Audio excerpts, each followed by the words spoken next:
น้องมาเบิ่งห้องเฮียนค่ะพระเจ้าดิก็ตะมุตะมินะพี่น้องนี่หลายเลย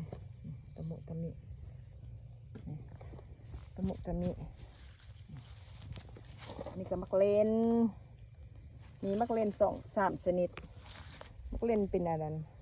เป็นแทรกเนาะแล้วก็มักเล่นตุยแล้วก็มักเล่นฝรั่งจ้า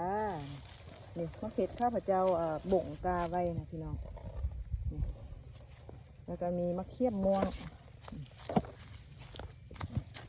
ข้าพเจ้ากาไว้ก็ได้หลายเติบพี่น้อง1 2 3 4 5เบา5กระตาพี่น้อง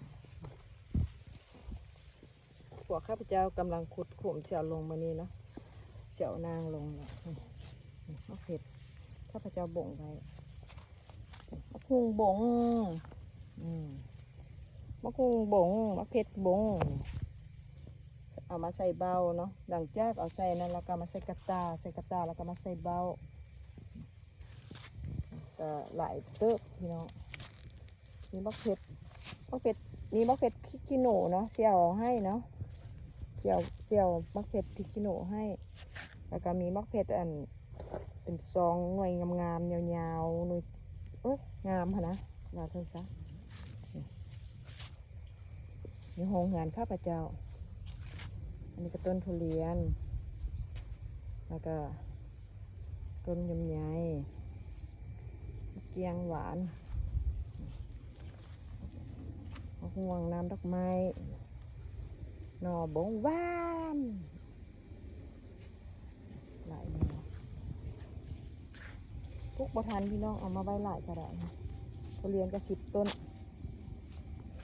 ยังไม่ได้เอาลงดินเถอะพามาเบิ่งมื้อนี้นะอันนี้ก็สิเอาออกไปบ่งนะพี่น้องเอามาใส่ถุงไผ่ถุงมันแบบนี้นะนี่อันนี้ก็เบี้ยมักเผ็ดข้าพเจ้ากาไว้เนาะนี่ต้นน้อยต้นใหญ่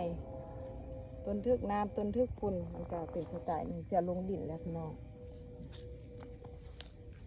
เอามาโชว์พี่น้องจะลงดินแล้วต้นมักเผ็ดงาม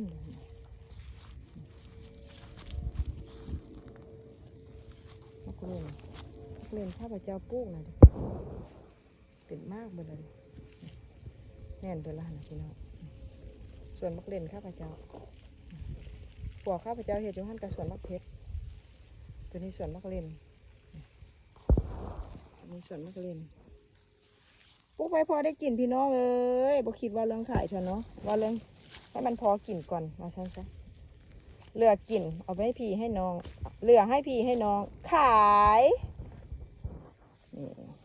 เรียบร้อยจ้ะมาเด้อมาปลูกมะเขือทำกันได้แมลงนี่ลงปลูกมะเขือแต่พี่น้องจวดจ้ะ